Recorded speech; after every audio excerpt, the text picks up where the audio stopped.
Boa tarde, estamos hoje na aula Paisagens Transculturais, com convite para Vênus dos Anjos, hoje é dia 4 de novembro de 2025, e Vênus, então, coordena, participa de um movimento muito importante da UF, que é o APIC, que é um grupo, então, que se dedica a propor um vestibular separado indígena, quilombola e trans também, dentro das universidades federais. E aí passo a palavra, então, para a Vênus colocar a pesquisa dela. Bem-vinda.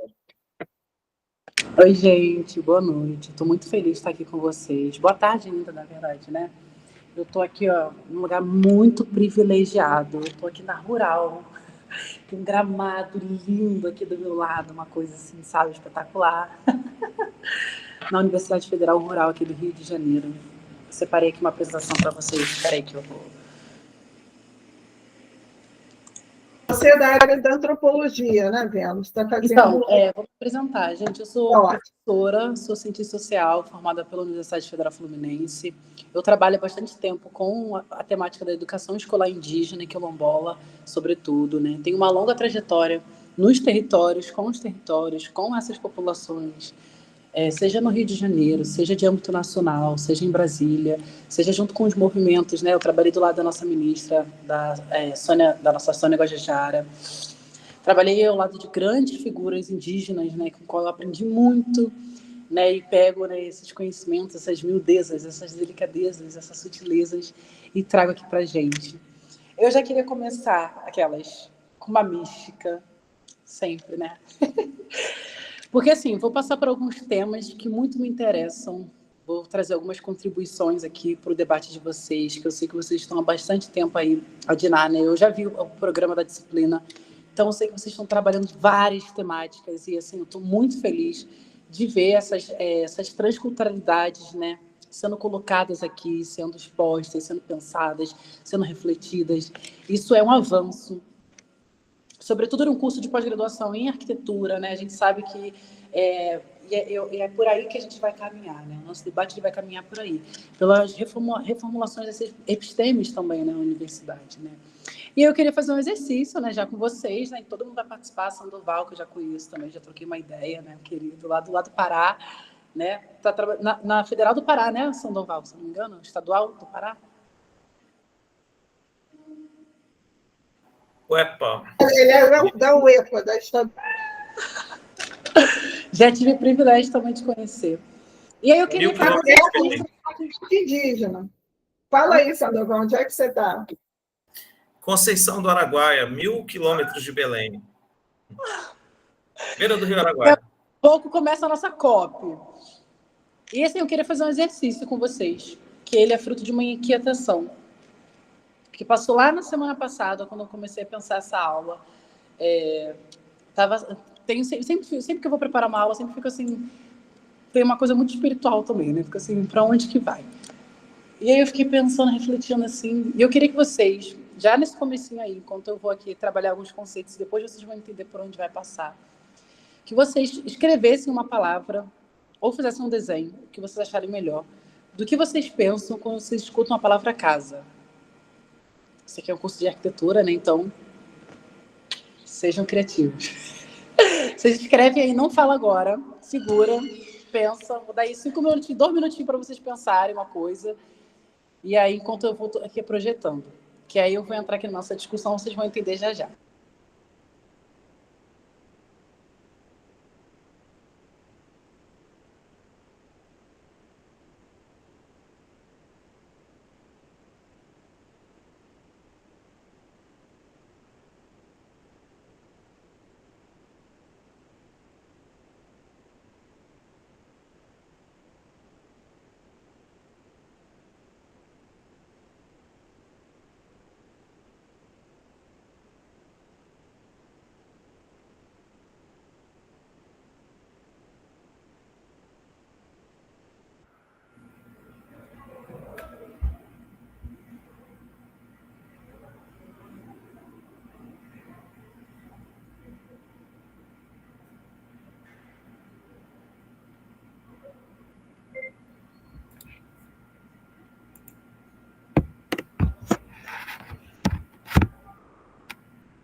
Gente, perdão.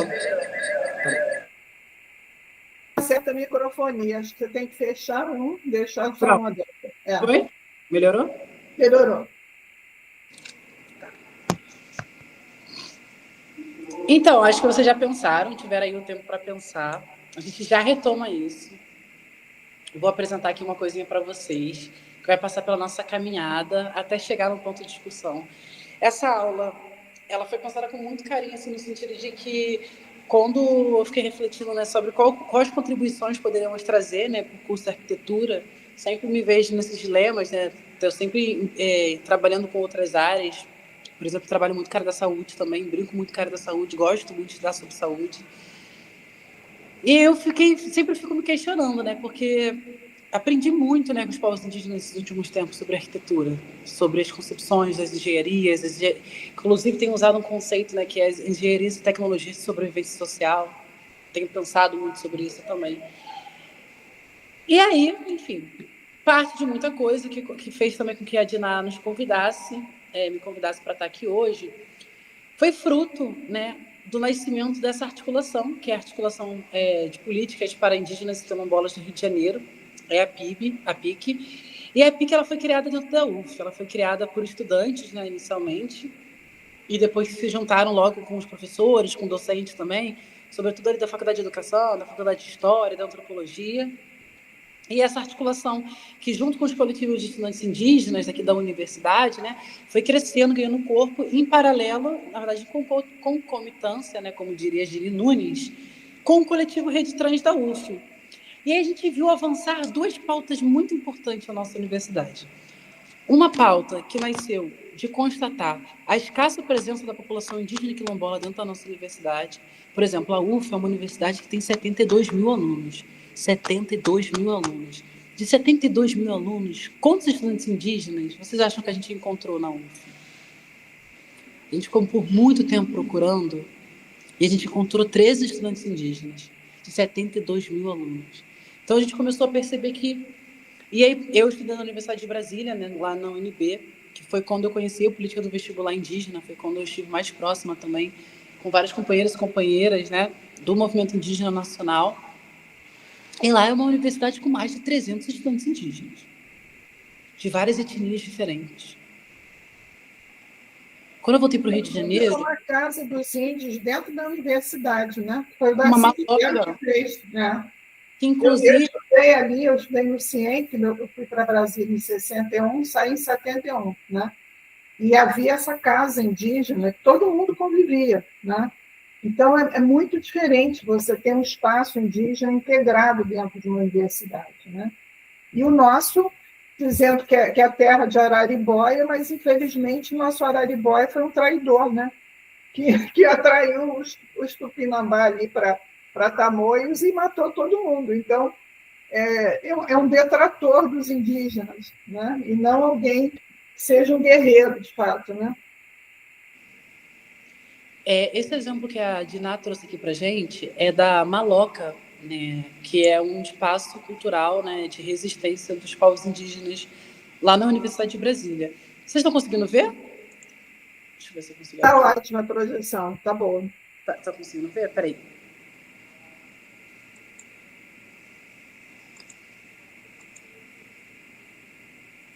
Eu queria abrir. Vou interagir com você, Vênus. Quando você falou da casa, para mim veio o útero da minha mãe, tá? Para mim, casa é útero e espaço circular, né? Então, eu acho que esse exemplo que você está dando, dessa arquitetura circular, né, desse centro de convivência uterino, aí no sentido mesmo animal, né? Eu acho muito interessante pensar, né?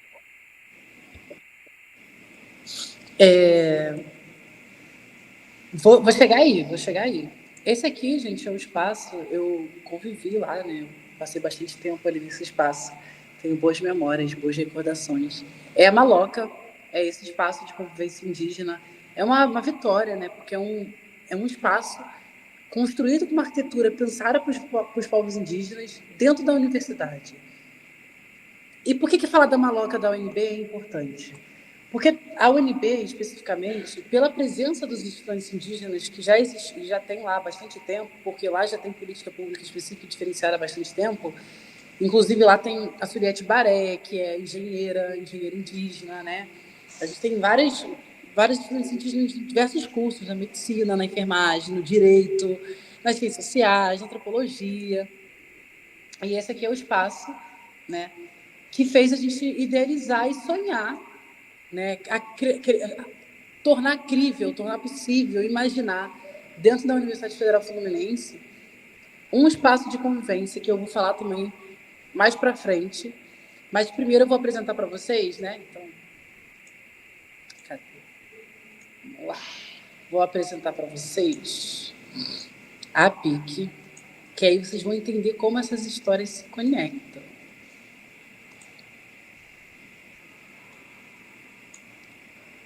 Então, essa aqui, gente, é a articulação de políticas indígenas e quilombolas, né? Quem é essa articulação? Essa é uma articulação construída, como eu já mencionei para vocês, pelos coletivos de estudantes indígenas e quilombolas. Ela faz parte, né, das ações de desdobramentos pelo grupo do vestibular indígena e quilombola. A gente criou um GT na época, foi uma idealização da minha cabeça. Eu falei assim, gente, a gente tem que criar um grupo de trabalho, porque a gente trabalha com coletivo na universidade, mas assim, né, a gente sabe que trabalho no coletivo é trabalho. E se a gente não estiver tocando, não vai para frente. Eu falei, gente, então tem que ser um grupo de trabalho. Se a gente ficar só coletivo, a gente não vai trabalhar. A gente tem que fazer o negócio acontecer. E a gente sabe que dar conta disso é muita coisa. Porque a gente tinha que levar em consideração, valorizar, reconhecer as diversidades, né? Eram várias línguas indígenas, são várias línguas indígenas. E o nosso desafio era construir uma política pública de ingresso específico e diferenciado, como já diz as legislações, que atendesse a essa população. E aí, até chegar no fórum, né, que foi recentemente que a gente realizou o primeiro Fórum de Educação Superior para Povos Indígenas e Quilombolas no Rio de Janeiro. Foi um acampamento indígena e quilombola de 3 dias, que foi sediado na UF, fruto dessa articulação interinstitucional, né? Então, foi uma articulação que envolveu o FRJ, o Unirio, o UERJ, enfim, várias instituições de ensino superior do Estado do Rio de Janeiro, de forma unificada, com suas reitorias e pró-reitorias que participaram, né? Algumas mais engajadas, outras menos engajadas, mas que participaram desse momento emblemático nessa formulação dessas políticas. E esse grupo, né, ele é integrado por docentes dessas instituições, dos diferentes coletivos, né? Então a gente chama de SEI, que é Coletivo de Estudantes Indígenas, o da UF, da Unirio, da FRJ, daqui da Rural, da UERJ, enfim. E aí o objetivo, né, que unificou toda essa tropa foi a construção de um vestibular específico e de políticas, né, públicas específicas nessas instituições. A gente conseguiu, a gente avançou. Isso foi incrível, né, porque a gente começou a lutar lá atrás, gente, e era só um sonho. Era só um sonho, eram estudantes, era um movimento social.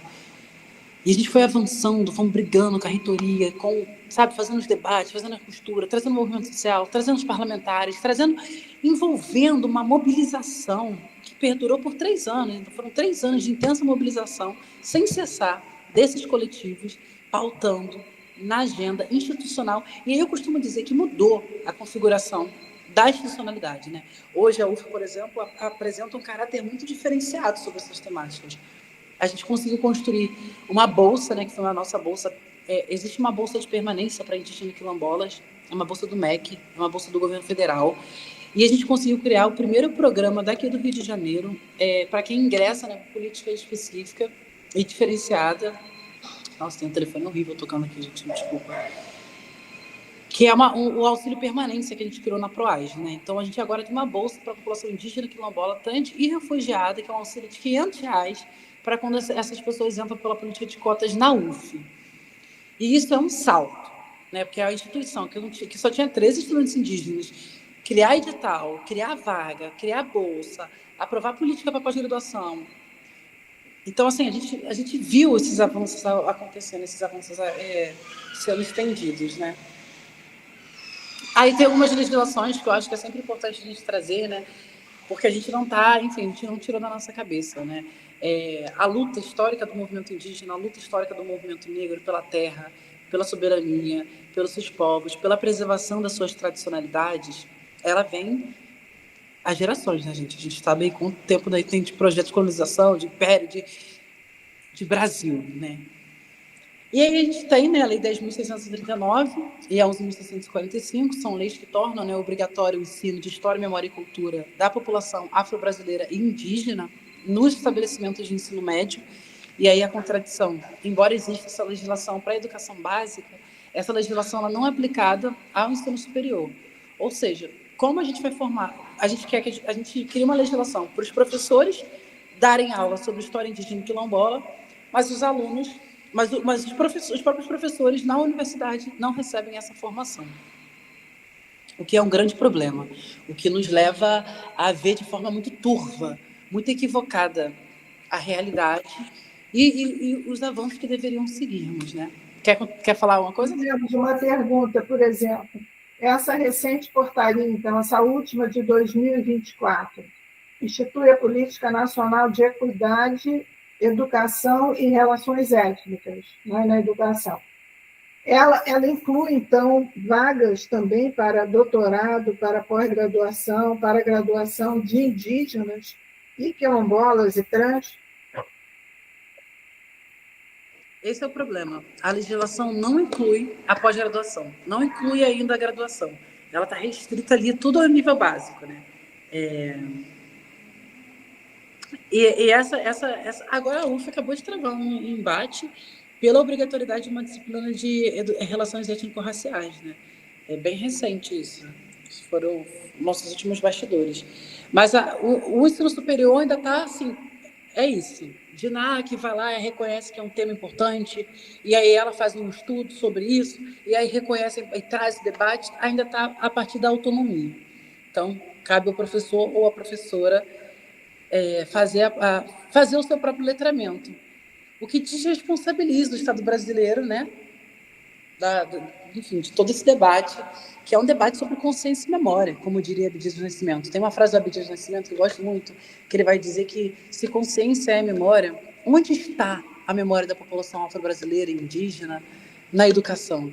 Quando a gente olha para a televisão brasileira ainda é uma televisão escandinava, ainda é uma televisão... Então, são observações que eles vão trazendo sobre todo esse mito da democracia racial, todo esse mito que fez essa lavagem cerebral na população brasileira, de se alienar sobre si próprio, né? A gente tem uma população que agora o número, né, de pessoas que se auto-reconhecem como indígenas tem aumentado, mas esse número ainda é muito menor do que sabemos que esse número é, né, na realidade, né? Enfim.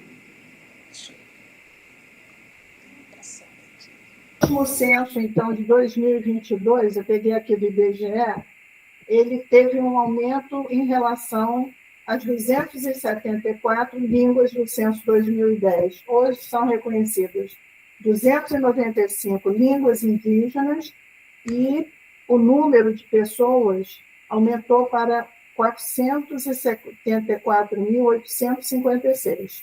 Então, houve um aumento significativo em relação a 2010, que era 1.694.836. Agora já aumentou bastante o crescimento populacional, tá? Então, está havendo realmente, como você falou, uma autodeclaração, né? O IBGE passou a aceitar a autodeclaração de quem é indígena, né? Mas me parece, né, da discussão que a gente quer levar dentro da universidade, né, que o número é inexpressivo. Você falou da UF, 13 pessoas indígenas, né, e você não encontra um professor indígena ou pouquíssimos quilombolas e afro-brasileiros, né? Nossa, Dina, fabulosa, cirúrgica, pontual. E essas são as dificuldades que a gente tem. Esses são os limites que ainda estão impostos para a gente, e é por isso que a gente precisa falar sobre esse debate, por isso que a gente precisa trazer esse debate à tona, né? A gente, junto com esse grupão, vou deixar o Sandoval falar primeiro, depois eu sigo. A propósito dessa última colocação da Diná, eu vou só fazer uma pequena fala, porque eu estou anotando muita coisa, tá vendo, para falar no final e deixar você falar mais à vontade agora. Mas só sobre esse último ponto, tivemos aqui um problema gravíssimo na Universidade Federal do Pará, no curso de Antropologia, na pós-graduação, Diná, em que uma professora simplesmente disse que os indígenas não sabiam escrever, e reprovou todos os indígenas de uma turma, e isso gerou um protesto enorme, né, de muita gente. Então, quer dizer, mostra exatamente o que a Dina está falando, né? A falta de docentes indígenas no ensino superior, de certa maneira, reproduz também uma hierarquia de saberes dentro da própria universidade. E aí, por hora é isso, depois eu volto para... A falta de reconhecimento do saber informal, né? Porque, em termos de patrimônio, em termos de Unesco, IFAM e órgãos patrimoniais, os saberes e fazeres são considerados, e as línguas indígenas, né, são consideradas como saber, mas para o saber formal, aquele acadêmico, eles são considerados iletrados, né? Então, é um grande debate que tem que ser levado em conta mesmo, para mudar esse viés, né, colonial, né? Gente, é muito bom estar num espaço que eu sei que as pessoas aí têm, sabe, acompanham nossa luta, porque é muito bom a gente também conversar com pessoas que estão por dentro, né, desse debate, né, que é um debate muito grande, que é um debate muito amplo, e ele caminha por essas discussões de vocês. Esse exemplo que o Sandoval falou agora é o clássico, assim, a gente... Pô, O Estado, né, Vênus, onde você tem etnias indígenas ali, tradicionais, vivendo há muito tempo, com saber específico, eles não poderem ter esses saberes e fazeres reconhecidos dentro da universidade, é um erro histórico terrível, né? No Pará, gente. Você está falando do Pará. No Pará. Então, as contradições, elas estão aí, né? A gente lida com elas o tempo inteiro. O tempo inteiro tem um... Esses dias eu estava falando sobre... Até fazer um parêntese aqui.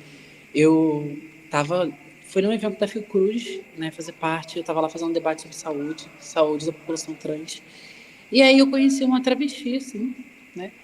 E aí eu conversando com ela e tal, eu tinha acabado de conhecer, ela não era acadêmica e tal. E ela conversando comigo, ela virou para mim e falou assim, porque eu saí numa festa, e aí eu fui ficar com um cara, aí eu botei a mão lá, e o cara não tinha pio, tinha outra coisa. Aí ela falou aí ela começou a ser transfóbica com um homem trans. Aí eu fiquei assim... Falei, Mora, mas você não está entendendo que o mesmo argumento que usam contra ele vão usar contra você, que você está usando contra... E aí eu fiquei pensando, Sandoval, sobre as questões. O mesmo preconceito, né? Agora, é impressionante, porque se a Unesco, enfim, dá como certo, né, que a língua da pessoa é a língua originária, né, eles teriam que dar aula na língua indígena, entendeu? E nós traduzíamos para o português, né, e eles escreverem na língua nativa deles. Muitas não tem grafia, mas, enfim, então, essa questão toda tem que ser discutida profundamente, né? Tem que ser discutido. E, assim, esse exemplo, para mim, me deixa bastante, assim, inquieta, porque fez ficar percebendo como é contraditório, né? Dentro dos próprios movimentos, a gente vê as pessoas se atacando, as pessoas, enfim. Então, não me surpreende o estado do Pará ser um estado que tem políticas extremamente racistas. Na verdade, faz sentido para mim até, que é triste, né? Faz sentido da lógica do status quo, que a gente entende que, assim, cara, o projeto é genocídio mesmo, né? O projeto deles é apagar, é destruir, é sai. E aí a gente vai costurando as alternativas, né? Tanto é que coloquei aqui para vocês algumas das propostas que a gente trouxe quando a gente fundou a PIC, que era justamente, né, a criação dessa comissão interinstitucional. Então a gente já tinha perspectiva que era necessário que as diferentes instituições públicas de ensino superior do Rio de Janeiro estivessem engajadas, envolvidas com a elaboração dessa política, e a gente conseguiu fazer isso muito bem. O vestibular específico, né, unificou, né, enfim, né, vários territórios aqui do Rio de Janeiro. A gente conseguiu fazer várias visitas técnicas que foram muito importantes, sobretudo para chegar nessa discussão onde eu vou acabar chegando, que é do corpo-território. Essa discussão da casa, essa discussão do corpo-casa, do corpo-nós. Cara, a gente conseguiu levar as turmas dos estudantes da UF, pessoas que nunca tinham pisado em uma aldeia, nunca tinham pisado num quilombo, nos territórios indígenas e quilombolas do Rio de Janeiro. Isso foi muito impactante, porque os estudantes da história... Gente, não tem como você formar um historiador se ele não conhece a história indígena, as histórias indígenas, se eles não conhecem as histórias dos quilombolas. Que historiadores e historiadoras nós estamos formando? Então, as visitas... Começa a contar a história da França. Eu tive uma palestra agora na semana acadêmica, que o meu colega, enfim, ele só falava da França e de Nova York. Aí, falando, não, porque a ilha de Manhattan era uma ilha indígena. Eu falei assim, mas e a Amazônia? Você não vai falar nada da Amazônia? Né? Ele não conhecia, realmente, quer dizer, uma pessoa culta do IFAM, entendeu? E nunca tinha ido. Né? Então, essa falha está dentro da escola, está dentro da universidade, da gente não conhecer e não ter a mínima noção, né? Quer dizer, é quase se morasse em outro país, é um país imaginário, né? Você vai para Paris, vai para Manhattan e o Brasil, né? Eurocentrismo, né, Sador? Sabe, e é esse terror. E aí a gente propôs, né, a realização do primeiro fórum, né, que eu já mencionei para vocês aqui, que foi esse espaço, porque a gente tinha essa perspectiva. Não dá só para a gente fazer política para ingressar indígena e quilombola, e ano que vem a Indiná já vai sair, hein? Ano que vem começa a primeira leva, né? Eles assinaram, né, no final de tudo, os reitores assinaram aqui do Rio de Janeiro, né? E a gente fez esse fórum, que foi um fórum de escuta e acolhimento com os povos, que foi meses, gente, de articulação. Então, a gente ia na aldeia, a gente ia no quilombo, a gente conversava com a liderança, a gente chamava, aproximava, dizia que tinha que estar, que tinha que fazer. E a gente foi se conversando, foi até chegar onde a gente chegamos. Que a nossa metodologia, eu acho que não é muito o tema da nossa discussão de hoje. E, enfim, a gente construiu também e ocupou, né, as comissões interinstitucionais de acesso e permanência. Eu acho que isso aqui eu posso, enfim, falar para vocês com mais calma no futuro. Aqui é um pouco sobre a CUIA, que é o exemplo da Comissão Universidade para Indígenas. Vocês conheciam essa experiência? Não, a gente não conhece nada delas. A gente então vou falar com calma. Então, a gente criou, né, aqui na UF a Comissão Interinstitucional, e ela foi muito inspirada, até muito em respeito ao trabalho do professor Wagner Amaral. É assim, uma pessoa que eu recomendo muito vocês pesquisarem, né? Estar em contato com os artigos, as teses dele. Ele é um professor lá na Universidade Federal do Paraná, e ele, né, está há 20 anos sendo pioneiro aí do vestibular indígena lá no Paraná. Ele veio aqui para o fórum, a gente conversou, a gente trocou, um cara assim, super bacana, igual a gente também está no mesmo corre de fazer a promoção, né, do debate dos direitos da população indígena e quilombola, dos direitos das populações tradicionais, dentro do espaço do ensino superior. Então, uma figura assim, referência mesmo no assunto. E aí, lá no Paraná, tem a portaria, né, que é essa comissão, que é a CUIA, que eles chamaram, eu amei o nome, né, CUIA, que é a Comissão Universidade para Indígenas. E aí, essa comissão, ela é organizada, né, com capítulos e cláusulas, né, e ela tem várias diretrizes, né, de se reunir ordinariamente, uma vez a cada bimestre, extraordinariamente, quando necessário. Eles, enfim, fazem um trabalho muito parecido com o nosso. Isso aqui serviu de base para inspirar o nosso trabalho aqui na comissão da gente, que foi construir esse cronograma de visitas aos territórios, de viabilizar esses materiais, deslocamento, diária. Tudo isso a gente sabe que é dinheiro, que é articulação, que a gente fala com o Ministério, a gente fala com a Secretaria, e a gente bate na porta e pede, fala, ó, vamos embora, tem que fazer. E foi Quem assim. participa dessa comissão? Quais são as universidades? Todas elas. Todas elas do Rio de Janeiro. As que não participam, na verdade, corrigindo. O Cefet, vou falar as que não participam, porque são 9 instituições públicas aqui do Rio de Janeiro, 8 participam. Acho que só o Cefet que não participa. Só o Cefet está fora. Está o ENF, UF, Unirio, FRJ, Rural, o IFE, o Instituto Federal também está junto com a gente. Está faltando só o Cefet, que a gente está tentando aproximar, porque lá também, inclusive, tem um curso de relações étnico-raciais no Cefet, né? E não está participando ainda porque faltou também a gente conseguir aglutinar, não é porque também não querem. Faltou ter perna também, porque já é muita gente, né? O FRJ é uma universidade muito grande, então, sem abraçar o mundo todo, às vezes a gente deixa vir, deixa chegar. Né? Recentemente eu estava com a reitora da UERJ conversando também, ó, falei. As nossas visitas, a gente, foi uma coisa mais encantadora, assim, queria compartilhar com vocês um pouquinho das nossas visitas. Foi esse momento da gente estar próxima do território, da gente escutar. Tem memórias muito lindas, assim, sabe? De conhecer a Dona Dalva, que é diretora, é uma senhora maravilhosa, diretora do memorial, lá do povo, lá dos quilombolas de Quissamã, né, que fica lá longe, depois de Rio das Ostras, aqui no Rio de Janeiro. Trabalhei em Quissamã no primeiro projeto que entrou, Memória de Quissamã. Vou te passar o livro.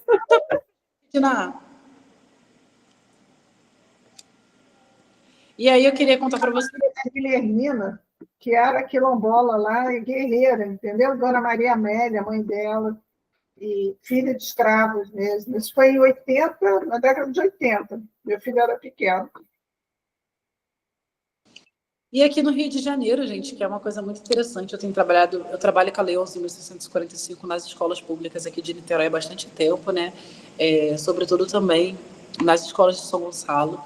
E uma coisa muito interessante, sempre que eu vou debater a questão indígena, né, com os alunos, eles ficam muito surpresos no que diz respeito quando você fala que tem aldeia indígena no Rio de Janeiro.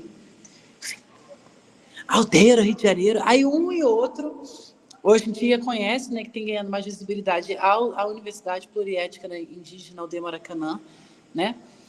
Mas a maioria não conhecia. Eu tenho um mapa aqui, ó, das aldeias para vocês. Aí eu sempre apresento esse mapa para os meus alunos, que foi um mapa que a gente elaborou, da PIC, né? Então, aí aqui a gente tem a aldeia Araponga, a aldeia Itaxim, lá em Paraty, a aldeia Rio Pequeno, a aldeia Iriri, a aldeia Sapucaia. Gente, a TERJ chegou a fazer, Vênus, um projeto Tem Índio no Rio, que era o nome, para divulgar isso, entendeu? Porque as pessoas acham que não tem índio no Rio de Janeiro, e tem essas aldeias todas aí. Não, quando a gente começou, Dina, a falar sobre a questão indígena no Rio de Janeiro, na universidade, as pessoas, mas por quê? Por que você não faz isso na Amazônia, lá no Pará?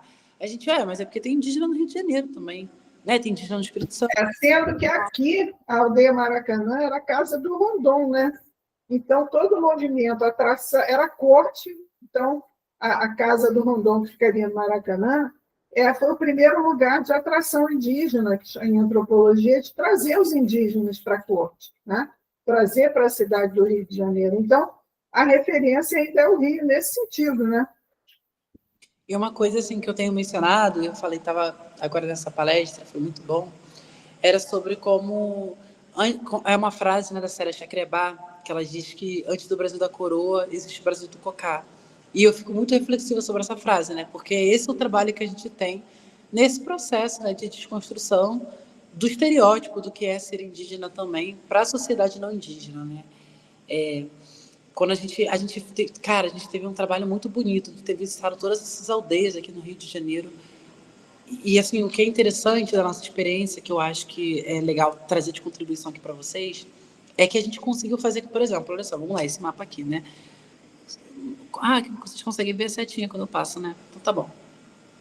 A UF fica aqui, olha, né? Nessa região aqui, assim, olha, onde eu tô passando a seta, né?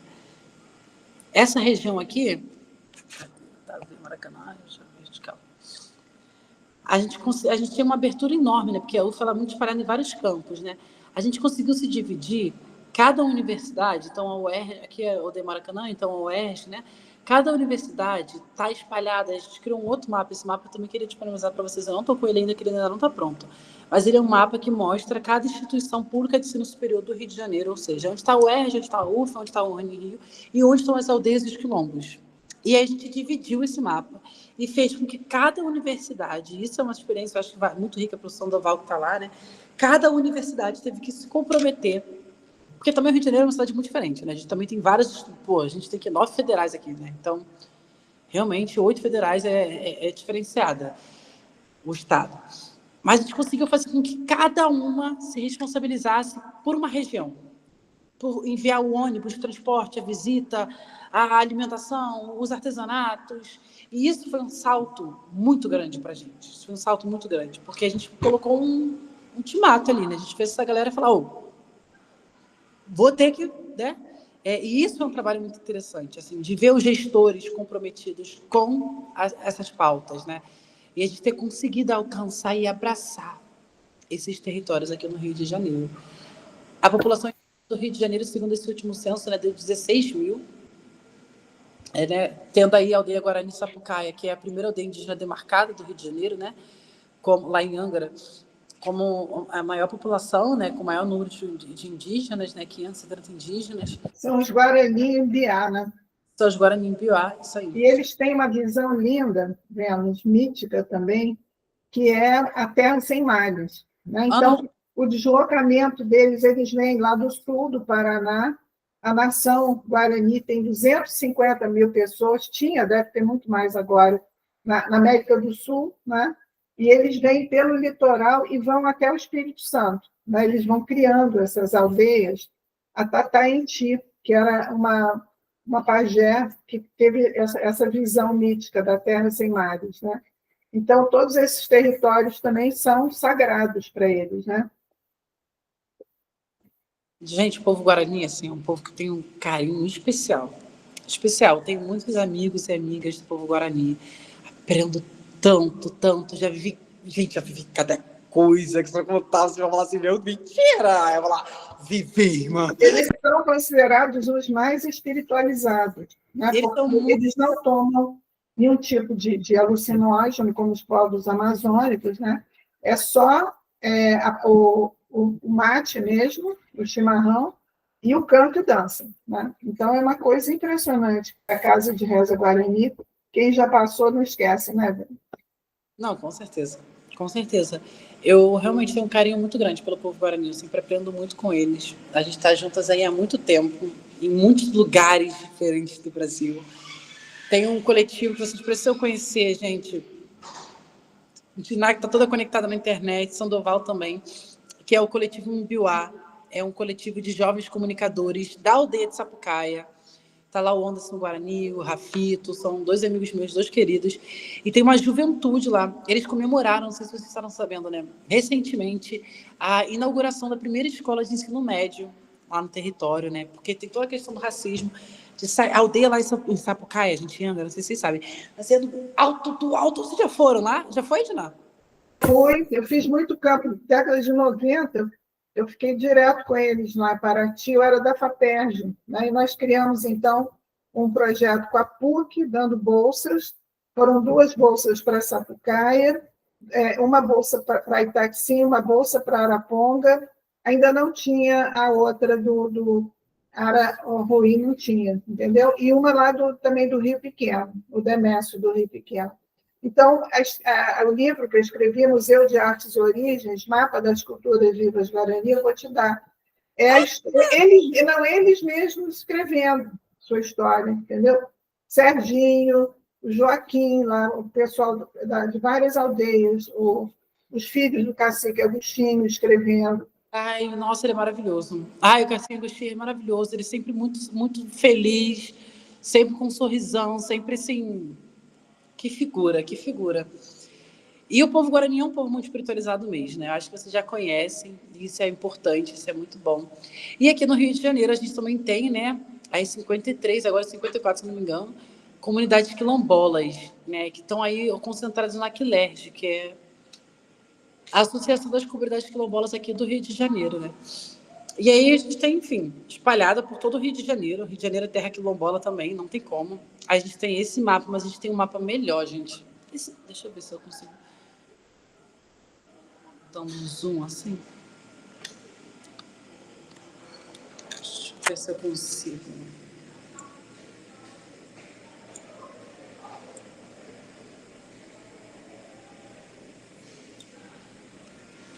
Consegui ver assim um pouquinho melhor, né, onde estão concentrados esses quilombos. A gente está produzindo mapas melhores agora, a gente está qualificando esses mapas, esse trabalho.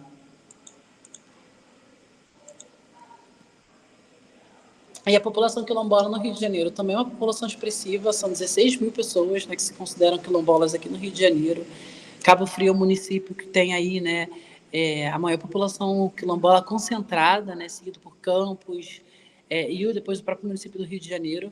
Mas é muito interessante como os interiores, né, do Rio de Janeiro, né, dá para ver no mapa, tem toda aquela questão da interiorização também do Estado, né, da rota de fuga, né, do quilombo enquanto território de resistência ao Estado colonial, né?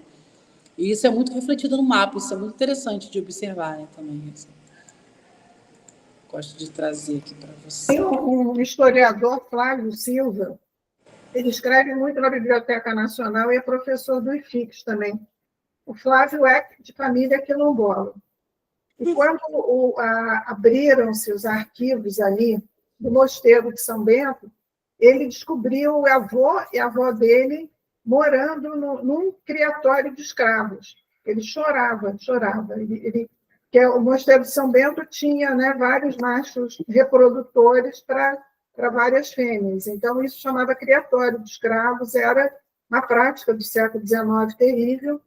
E o Flávio escreve, então, que nesses quilombos do Rio de Janeiro, ele trabalha especificamente com o Rio, também houve uma mestiçagem de indígenas fugidos com também os negros das fazendas. Né? Então, é uma população também mestiçada com indígena também nos quilombos. Né? Você conhece Flávio, Diná? Conheço, foi meu aluno do IFIX também, ele foi meu bolsista. Porque eu gosto muito do trabalho dele. Ele tem um trabalho com uma historiadora venezuelana, Rita Acevedo, em que ele aborda o mesmo tema, mas agora na perspectiva da Amazônia, né? E eu acho muito rico o momento em que eles apresentam juntos ali um pouco o funcionamento do quilombo, né? Muita gente acha que o quilombo era só o espaço dos pretos, mas, na verdade, o quilombo era um espaço antirracista, ou seja, muita gente muitos desertores do exército eram acolhidos no quilombo, muitos estrangeiros ilegais eram acolhidos no quilombo, negros de várias nações africanas ou se juntavam em quilombos conforme suas próprias nações, como os Banto, os Yorubá, ou então em quilombos híbridos, né, que juntavam ali gente oriunda de várias nações diferentes e tal. Outra nação importante são os Benguela, né? Então, ele aborda tudo isso de uma maneira assim, tão incrível e tão poderosa, tão rica também, que eu acho muito interessante também. No final, a conclusão é que os quilombos, muitas vezes, ou na maioria das vezes, eram espaços mais ricos do que as cidades. E são muitos os casos em que os quilombos abasteciam as vilas reais até de alimentos. E circulava uma grande tecnologia ali, porque tinha gente, desde a expertise militar, de desertores, até tecnólogos estrangeiros, né, técnicos estrangeiros ali, inventores estrangeiros que eram contrários ao racismo e tudo, né? Então, eu sou muito apreciador do trabalho do Flávio Silva. Eu vou tentar retomar o contato com ele, perguntar se ele não pode fazer uma fala aqui para a gente, se ainda der. Maravilhoso. É uma visão muito rica do quilombo, né? Não é essa visão estereotipada que você está acostumado a ouvir, exatamente como um cadinho ali de culturas, né, que foram criadas no quilombo, né?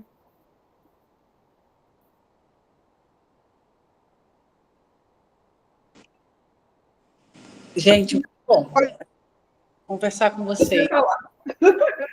Oi? A gente... Não, eu tô achando ótimo, gente. E aqui não tem isso, não. Assim, eu tô muito feliz de estar aqui na Rural, especificamente hoje, porque aqui tem muitas pessoas quilombolas, aqui tem muitos estudantes quilombolas. A gente tem o quilombo da Marambaia aqui próximo, né? Então a gente tem aqui alguns quilombos próximos da região de Seropédica. E é muito bom a gente estar numa universidade que tem a presença de estudantes quilombolas. Inclusive, a gente aqui agora tem cotas trans também.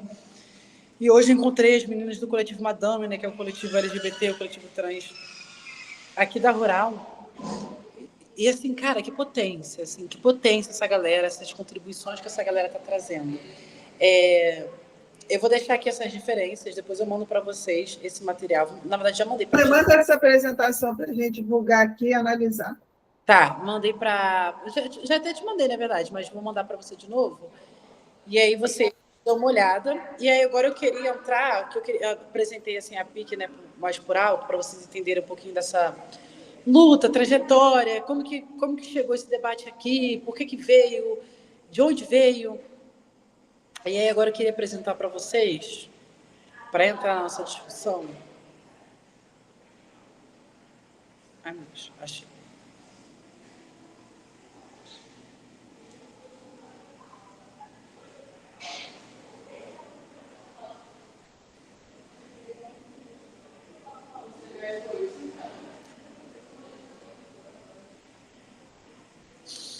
Um texto que é um texto assim que mexeu muito comigo durante todo o dia assim aqui na Rural. Foi um texto que me deixou assim de fato bastante curiosa e reflexiva. Vocês já conheceram esse texto, gente? Amassar o Giz? Eu acho que é do Denilson Banil, acho que o pessoal não conhece. Ah, não, Célia Chacriabá, né? Isso, mas o Denilson ele fez uns desenhos assim para esse. Olha. Cara, esse texto. Adoro assim... o Denilson Baniwa, adoro. Denilson Baniwa, para mim, é um grande gênio da arte brasileira, nem indígena, brasileira. Adoro ele, ele é incrível. E muito apagado, cara. Fiquei até muito feliz agora que vocês conhecem, porque é muito apagado. Eu tenho trabalhado esse texto, eu trabalho as artes do Denilson há bastante tempo também, e aí os estudantes, os alunos sempre ficam assim, caramba, não conhecia, eu nunca tinha visto, não... E é muito legal, assim, estar com outros professores, né, outras pessoas que também conhecem, né, é realmente muito bom, assim. E aí eu queria compartilhar aqui com vocês, gente, um pouquinho desse texto, Amassar o Giz, que eu acho que ele vai caminhar aí pela nossa discussão, que eu queria levar vocês, né. Tenho uma leve impressão que vocês têm uma familiaridade com o conceito de corpo-território. É um conceito que eu gosto muito, eu tenho usado bastante. Hoje, especialmente, eu me vi muito no dilema desse conceito. E eu queria ler um pedacinho para vocês, porque isso aqui é uma obra de arte escrita pela nossa deputada pelo estado de Minas Gerais, a Célia Chacriabá, que é uma deputada indígena que eu também conheci, também trabalhei de perto. Um beijo, Célia. Diva, mulher de luta, né? Professora, acadêmica, intelectual, política porque é poética demais. Enfim. E aí eu vou ler assim, um pedacinho aqui com vocês. É uma coisa, pouca coisa, mas é só coisa para acrescentar. A Célia diz assim: o barro, o genipapo e o giz são as três temporalidades que marcam a história Chacriabá. Três símbolos que contam sobre a nossa trajetória, inspirados em nossas raízes profundas. O contato, desde pequenos, com o barro, com a terra, é uma experiência significativa que aproxima a criança com os dois corpos que constituem a nossa pertença. O corpo como território e o território como corpo. A cerâmica e o artesanato de barro carregam significados que vão muito além do objeto que é produzido, trazendo consigo habilidades e gestos peculiares que moldam o pote, uma panela. Muito mais do que produtos em si, esses objetos possuem uma imaterialidade, uma subjetividade, que carrega valores simbólicos. Cada peça de barro produzida carrega parte do território, não apenas como lugar de morada do corpo, mas também no que se representa como lugar sagrado, de morada da alma. A intelectualidade indígena, ela não está apenas na elaboração do pensamento que acontece na cabeça. Ela está na elaboração do conhecimento produzido a partir das mãos, das práticas e de todo o corpo. Todo o corpo é território e está em movimento, desde o passado até o futuro. E é aí que a intelectualidade indígena acontece. O forte do nosso povo sempre foi a oralidade, mas com as tecnologias, a ampliação de registros se torna possível, nos trazendo algumas vantagens, através da fotografia, da escrita digital e da grafia audiovisual. Trabalhamos para que as próximas gerações tenham também a oportunidade de reativar as nossas memórias, compreendendo os diversos atravessamentos históricos vividos pelos Chacriabás. Cara, eu acho esse texto muito poderoso. Sobretudo trazendo uma contribuição aqui da arquitetura, né? Quando eu perguntei para vocês lá no início, e aí agora eu fiquei curiosa, a Diná já contou, né, um pedacinho, né? Mas Sandoval, eu queria muito saber o que Sandoval pensa como casa. Que eu fiquei pensando um pouquinho assim, nas contribuições que esse texto traz, né? Quando ele fala sobre... Ele olha para o artesanato, para o ato de fazer, de construir, de elaborar. Que maravilha! Depois manda no grupo lá também para a gente ver. Fala aí, Sandoval. Não, na verdade, está de cabeça para baixo, olha só. Não é isso aqui. Eu não vou arriscar desenhar no meio de um bocado de arquiteto, porque meu desenho é horrível. Então, vou virar de cabeça para baixo, aí sim vai ter algum sentido. Eu coloquei aqui duas coisas assim, e aí até queria então aproveitar e falar sobre isso, já que você provocou. Agora aguenta. A minha ideia de casa mudou um pouco depois da Bienal e depois dessa experiência de ir para a Bienal com o Morochori, porque na nossa apresentação, eu mandei lá no grupo, acho que você está vendo também, eu coloquei lá o que significa casa para os Mebengocré. Eu achei que essa noção de casa, para o Mebengocré, os Caiapó, né, mais conhecidos como Caiapó, ela é muito poderosa. E eu, como bom Mebengocré que eu sou, todo mundo sabe disso, né? Eu fui adotado por eles, eu automaticamente aderi, né, a essa ideia deles de casa como... Então, casa lá é cuicré, que significa lugar do fogo de fazer um prato chamado berarubu. Isso que é casa. E aí, portanto, o que eu coloquei aqui quando você pediu foi a palavra, sendo leal à minha ancestralidade, à minha adoção ancestral, eu coloquei duas palavras. Uma sendo leal à minha expectativa e à minha experiência de geógrafo, abrigo, mas antes de abrigo eu coloquei comida. Então, achei muito legal, porque, na verdade, na visão do Mebengocré, a casa é, antes de mais nada, aquilo que se forma ao redor do fogo, para você sentar e compartilhar um pouco a comida, né? Mas eu gostei muito também do útero, né, da visão que a Dina trouxe aqui, eu achei muito, muito interessante também. Mas a minha o círculo, né? O círculo é o útero, a forma circular mesmo. Mas a minha ideia foi comida. Eu achei, assim, magnífico, sabe, a sua descrição. O que você trouxe agora de contribuição, eu realmente fiquei, assim, magnífico. Inclusive, se tiver alguma coisa sobre isso aí, me manda aí que eu quero ler também. Algum artigo, algum trabalho sobre. Vou escrever sobre isso, eu próprio não sabia, cara. Eu próprio não sabia, fui preparando a nossa fala lá na Bienal, que o Morochori explicou aqui em casa, então tomando café. Eu comentei, Vênus, também, você falou ali a Célia, né, Chaquerabá, falando do barro, o genipapo e o giz. Então, como é que é essa relação com a terra da casa, né? A casa, então, ela é feita no chão de terra, de barro, e as pessoas são enterradas em potes de barro, né? Tradicionalmente, os túmulos indígenas e as pessoas importantes no centro da aldeia, ali para ficar o espírito, então, continuar participando da vida tribal, né? Então, nós tivemos aqui um indígena lá que comentou isso, né? Essa relação também dos corpos com a terra, né? O amigo, como é o nome dele, Sandoval? O arquiteto, Jucimar.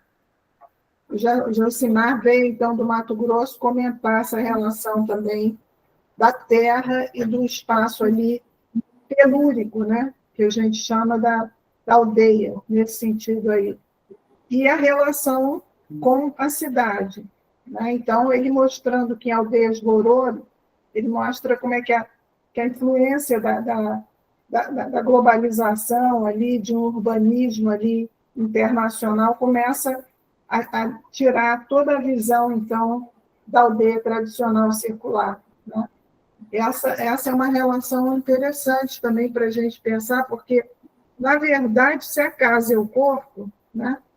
Quando você desestrutura a aldeia, você desestrutura também o universo mítico, o corpo e o ser social indígena, né? Ele tem para sobreviver que se adaptar há um espaço também espúrio, que não é um espaço de convivência, de troca, né, do círculo ali.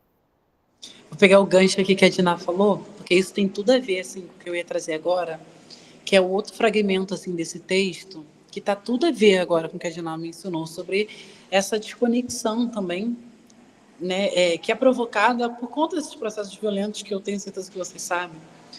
E aí tem uma parte desse texto, esse texto ele é muito maravilhoso, gente, que a Célia, ela vai falar sobre a aldeia dela, né? Ela vai chegar na casa, vou contar para vocês.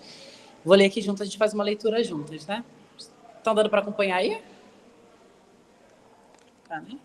Deixa eu botar aqui certinho.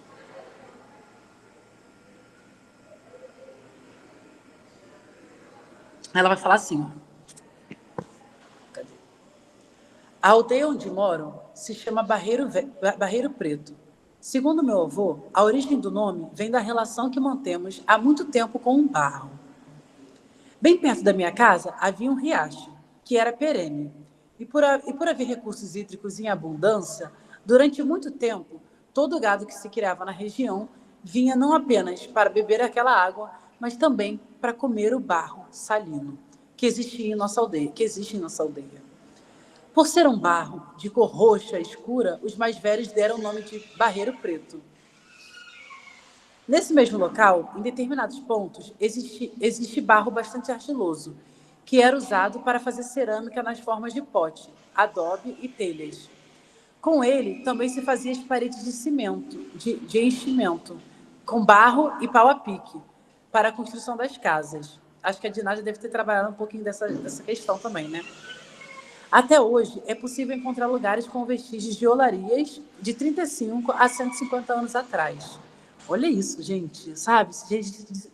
Sabe, essas construções durante 150 anos. Meus bisavós e avós sempre trabalharam com barro para construir as próprias casas. A geração do meu pai também trabalhou na produção de adobe. Ele conta que para conseguir comprar o primeiro relógio da sua vida, teve que fabricar 2.000 adobes. Lembro que, para construirmos nossa casa, meu pai nos levou para aprender a fazer o adobe.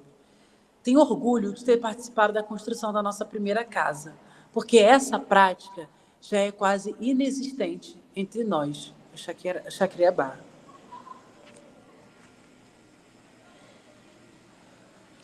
Em um período de 20 anos, houve um processo de transformação acelerado e hoje a maioria das pessoas compra materiais de construção de fora.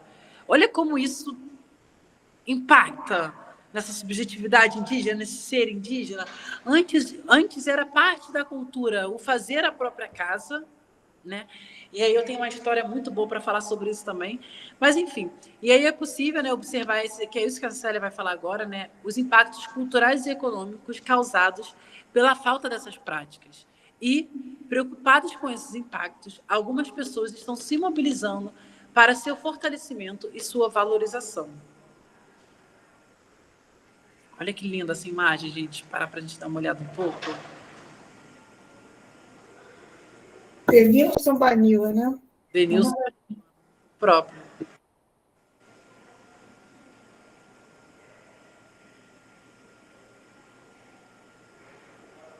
Ó, aí agora vamos chegar aqui na arquitetura. Certa vez, numa oficina de construção de uma casa de Xacriabá na UFMG, um aluno, impressionado com a habilidade e o conhecimento que duas mestras de Xacriabá tinham sobre o processo do adobe, perguntou a eles se não gostariam que os alunos de arquitetura ajudassem a desenvolver uma técnica para que a casa tivesse mais durabilidade. Ou que durasse uma vida toda. Cara, é agora que esse texto melhora, gente. É agora! Ele lamentava que uma casa como aquela, tão bonita, pudesse se desfazer em 4 ou 6 anos. Libertina, uma das mestras, respondeu: não, meu filho, essa proposta é muito perigosa, porque a casa ela precisa se desfazer entre 4 e 6 anos, para que eu possa continuar ensinando os meus filhos e para os meus netos. Se a casa durar a vida toda, coloca em risco o ensinamento, a transmissão desse conhecimento. Gente, processo dos saberes e fazeres, né? De passar de geração em geração também. Isso que é importante. Assim, eu fico impressionada. Quando eu separei esse texto, eu fiquei assim pensando, a Edna me chamou aqui, eu fiquei pensando qual o texto que eu vou usar para referenciar aqui o debate que eu queria causar aqui com vocês, né? E eu sou muito mágica, gente, também sou muito espiritual, sou muito guiada. E aí eu senti assim, incômodo, aí eu abri lá o meu drive, aí eu falei, esse texto fala disso, esse aqui fala daquilo, não sei o que lá, parei para estudar, fiquei lendo mais coisas. E essa semana eu estava produzindo argila, estava eu e meu namorado, meu companheiro, né? Meu futuro marido. Gente, eu vou casar, tá? Logo, logo eu vou casar. A gente parou. Eu vou ser os padrinhos. Ei, minha filha, vamos lotar essa UFA. Vai ter um monte de indígena, um monte de quilombola, um monte de trans. Vai ser babado. Vai ser babado. Eu quero casar na praia, Diná.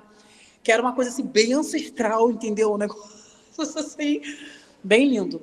E aí tava eu e meu companheiro, né, o Matheus. O Matheus é da estatística, né? Ele faz estatística na UF. E aí, então, assim, é outra área de conhecimento, né? E a gente sempre troca sobre, enfim, muita coisa. E aí a gente decidiu fazer uns artesanatos, uns potes, sabe, para porta-lápis, essas coisas. E aí a gente pegou ali a cerâmica, cara, e aí eu tinha falado para ele que eu estava lendo esse texto, né? Eu falei assim, cara, eu estou relendo um texto para dar essa aula.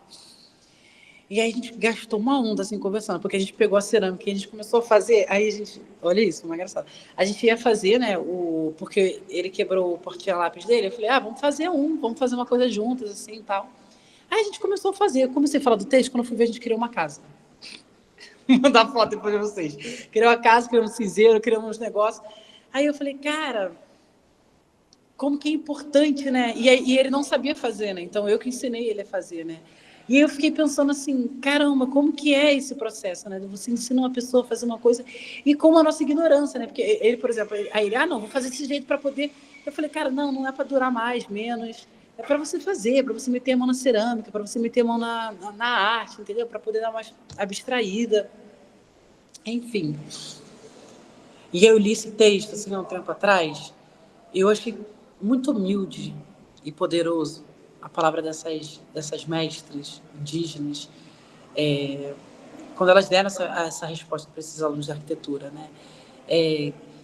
Que não necessariamente o fazer indígena, ele está ali no fazer aquelas arquiteturas, às vezes o fazer é a continuidade, é o legado, é algo que dá significado, como a Célia Meia falou, né? Símbolo, né? Que tem sentido, que faz parte da conexão desse corpo, que carrega território, que carrega memória, que carrega oralidade, que carrega luta, que carrega ancestralidade.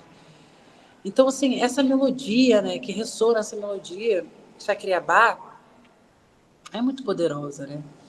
Então, assim, gente, hoje, abri aqui agora um pouquinho para vocês, né? Já falei 1 hora seguida, abri aqui um pouquinho para vocês, também falarem um pouquinho. O que chamou a atenção, o que chamou, o que mais que vocês querem saber sobre esse processo aqui na UF, dessa luta, que pé estamos e que pé não estamos. Eu recomendo muito, eu vou mandar esse texto para vocês, que vocês leiam ele todo, tá? Eu já li ele uma vez em sala, ele todo, porque ele é magnífico, esse texto, assim, é uma riqueza.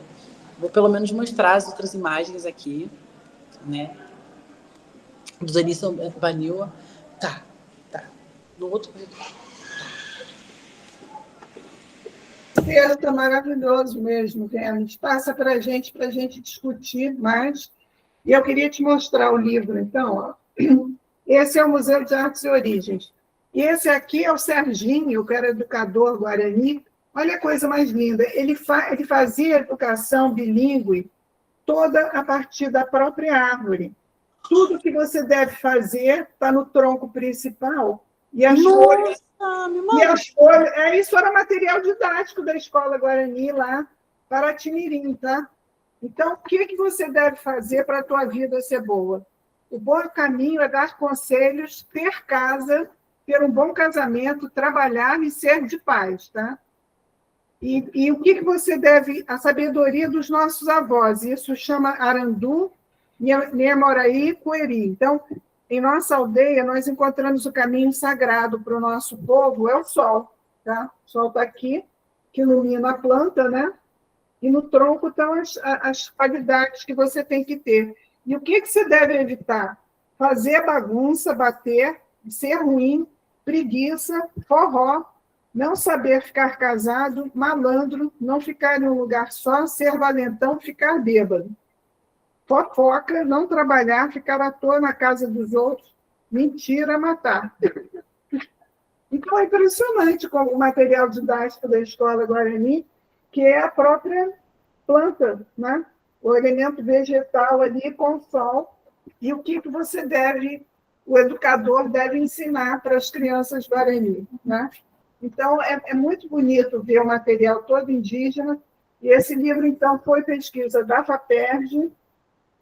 Nós tivemos bolsa de iniciação científica, a primeira vez que eles receberam bolsa de iniciação científica, os educadores indígenas, na época do Fernando Peregrino, que trabalhou com o Darcy Ribeiro, né? Então, foi uma experiência PUC, Museu de Belas Artes, e a ideia é que nós fizemos o convênio, então, para fazer essa pesquisa em Paraty. Então, ficamos ali trabalhando durante 6 anos, né, em campo mesmo, com o grupo ali todo dos educadores Guarani, né? Então, a tua experiência agora da PIC, né, eu acho que vem, Amanda falou, em permanência da casa garante a permanência da cultura, né? Então, essa casa que é sabedoria, que é saberes e fazeres, que é patrimônio material, né? E que revela, então, as técnicas também, que a gente chama aqui na arquitetura de bioclimáticas, né? Que estão ligadas à natureza, e nesse sentido de materiais naturais também, né? Então, são elementos bastante importantes para a gente discutir aqui no curso, né? Nalu chegou, se Nalu quiser se manifestar, porque ela trabalha como arquiteta lá em Paraty também, trabalhou com a Fiocruz. Você falou da Fiocruz, e a Nalu é também uma arquiteta que atua na região. Não sei se ela está podendo falar. Ela comentou, Dina, que está sem acesso a áudio, mas que está acompanhando aqui a fala da Vênus. Está ótimo. Então, enfim, é claro que eu estou aqui ansioso para falar bastante coisa, mas assim, se eu começar a falar, eu prefiro que as outras pessoas falem, e aí depois eu vou e trago os meus pontos aqui para a nossa conversa. O Írio, Amanda, Marcele, né? E a própria Nalu. E no final eu volto e comento também. Não vou também me furtar.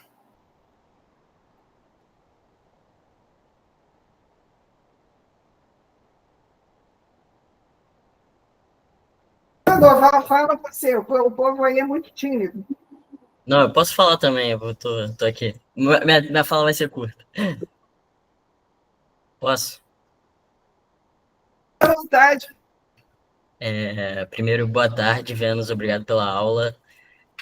Eu queria já começar falando sobre o que você perguntou no começo, então vou começar por aí, que eu acho que talvez tenha a ver com a minha pesquisa também, eu acho que você pode ser de grande ajuda para mim. Primeiro, automaticamente, assim que você falou, fez a pergunta, na minha cabeça veio o corpo, né? Porque é o meu trabalho também. Mas aí eu fiquei pensando, por que o corpo, né? E aí já entra quase uma terapia aqui na minha própria cabeça por que o corpo, né? E eu acho que casa, para mim, sempre foi significado de um lugar seguro, né? Um lugar que você pode voltar, que é um lugar onde você tem com quem contar, assim. E acho que por muito tempo eu me senti um lugar, uma pessoa sem casa, né? E só com a transição e, tipo, me entendendo dentro do meu corpo e fazendo isso para mim e me conhecendo, que eu pude falar, eu tenho um lugar. Eu tenho um lugar e sou eu, sabe? É o melhor lugar que eu posso voltar, com quem eu posso contar, e é o que eu mais tenho que nutrir, é o meu corpo. Então, acho que, para mim, esse lugar, essa minha segurança acabou sendo encontrada em mim mesmo e nos meus processos, enfim. E falando nisso, eu acho que você também trabalha sobre coletividades trans, né? E eu queria saber essa relação, como você faz essa relação das coletividades trans com essas lutas indígenas e quilombolas, como foi isso para você? E é isso, obrigado pela aula. Iro, que maravilha! Que delícia te escutar! Fiquei muito feliz! Porque São Doval já é da casa, de Ná já estou acostumada também. Então, assim, foi muito bom te ouvir. Essa foi uma pergunta que, por coincidência, também apareceu aqui na Rural. As pessoas ficaram muito curiosas de saber, mas como é que o movimento trans que pautou a luta indígena e quilombola, e como é que isso e tal? Descobri que aqui na Rural tem muito essa divisão, né? Ah, eu sou de tal movimento, sou de tal... Não, e lá na UF a gente encabeçou uma luta e virou lema até da minha monografia. Metade da monografia se chama... Né, foi aldear, aquilombar e transformar as instituições públicas de ensino superior do estado do Rio de Janeiro, que ela faz aí essa análise histórica, né? Gente, pedir desculpa, porque eu tô tô tipo assim, no corredor aqui da Rural, que improvisaram uma salinha para mim aqui, ó. Aí toda hora passa aluno e aí caos. Então pedir desculpa aqui para vocês, tá? Foi tudo muito corrido hoje e depois dessa aula ainda vou dar mais uma aula hoje. Então, Pelo menos a internet está boa. a internet está boa. Então é isso. Mas a questão da luta lá na UF, ela passou muito por uma trajetória muito pessoal também, né? Porque eu fui estudar na Universidade de Brasília e aí eu fui morar, durante a pandemia, em uma casa que tinha 13 acadêmicos indígenas. Ou seja, eu fui morar numa casa que tinha 13 estudantes indígenas de diferentes regiões do Brasil. Os Baniwa, os Ticuna, enfim, gente de todo lugar do Brasil. Os Tupiniquim, os Potiguara, enfim, uma tropa veio morar comigo. Os Baré, uma galera morava comigo. A gente morava em 2 apartamentos que eles eram acoplados, então dava nenhum. E a gente ficou 2 anos de pandemia morando juntas, né? E aí foi aí que eu conheci a UNB, a Universidade de Brasília, os acadêmicos indígenas da UNB.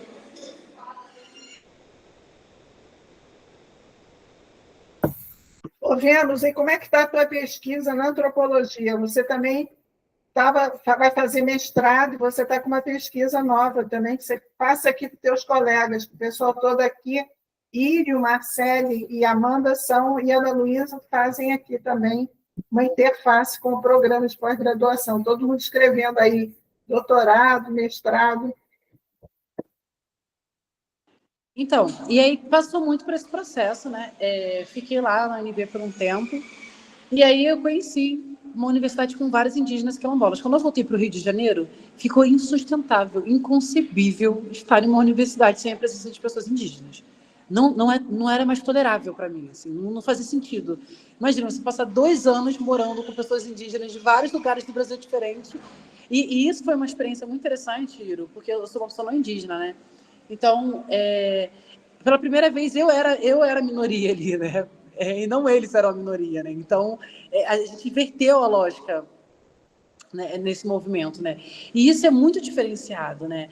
Nesse processo, eu volto para o Rio de Janeiro. Quando eu volto para o Rio de Janeiro, aí acontece tudo aquilo, que se juntar com 2, 3 estudantes, e aí o coletivo trans tinha 5 pessoas trans só também na época, e o coletivo indígena 2, então, tipo assim... Aí a gente juntou essa galera e falou, gente, vamos embora, é cotas trans, vestibular indígena e quilombola, e vamos embora. E foi assim que foi virando esse dragão, e aí foi vindo gente nova, e aí a gente foi conseguindo brigar para ter recurso, para ir para a aldeia, para ir para o quilombo. Aí juntava um professor, uma professora, e fazia uma vaquinha aqui, uma vaquinha ali, a gente chegava no território, e cara, não parou, né? E agora, impressionante, Iro, a sociedade não indígena, ela é muito transfóbica. Ela é muito transfóbica.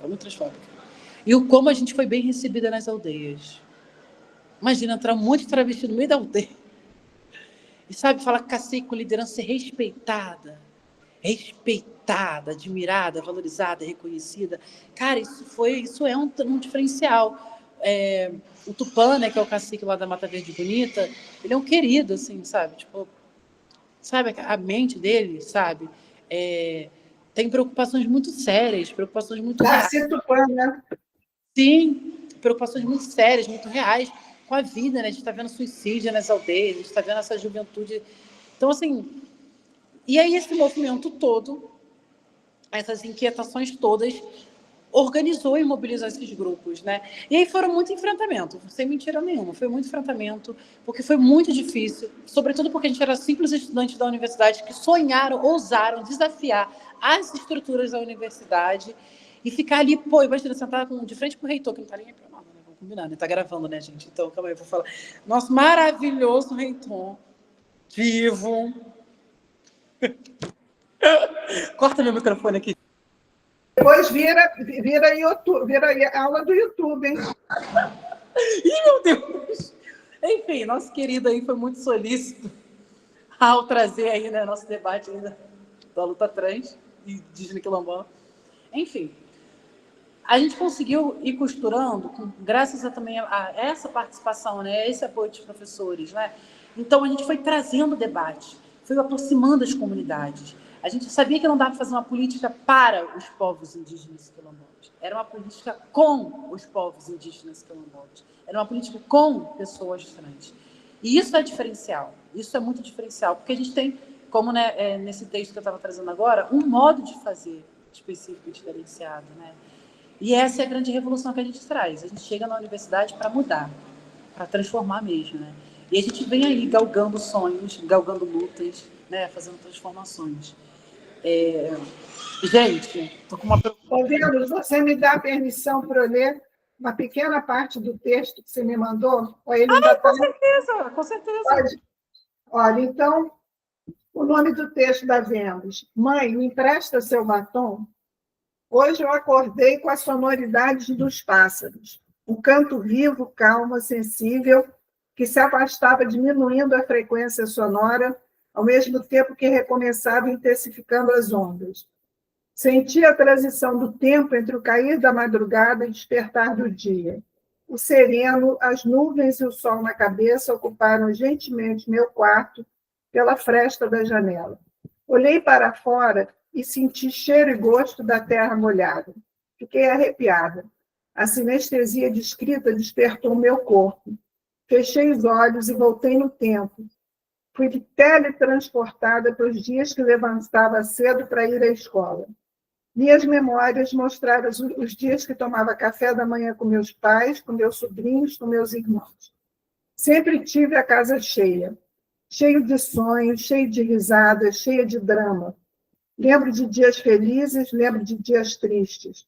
Lembro das andanças, mudanças e recomeços. Lembro da fome, do pouco, da escassez. Lembro dos bolos de aniversário, do cuscuz com manteiga, da vela acesa. De volta ao futuro, me pergunto, como fiz para sobreviver?